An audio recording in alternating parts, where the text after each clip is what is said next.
วัสดีครับวันนี้เราก็จะมาสอนทำประกอบกล่องอัลต้าโซนิกนะครับ6หัวเซรามิกนะครับแบบง่ายๆนะครับสำหรับท่านนะครับใครๆก็ทำได้นะครับก็มีอุปกรณ์นะครับมีหม้อแปลงนะครับ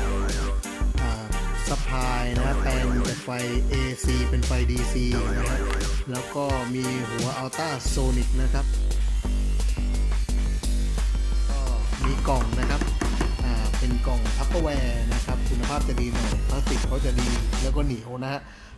มันจะใช้งานได้ทนนะครับแล้วก็มีพัดลม4นิ้วนะครับพัดลม4นิ้วเป็นแบบกลมนะครับออกแบบมาเป็นแบบหัวเจ็ตนะครับให้ลมแรงนะครับก็ใช้ได้เลยนะครับสำหรับพัดลมรุ่นนี้นะฮะ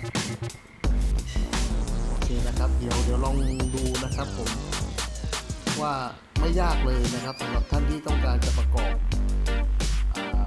อัลต้าโซนิกมาใช้เองเป็นงาน DIY ง่ายๆครับผม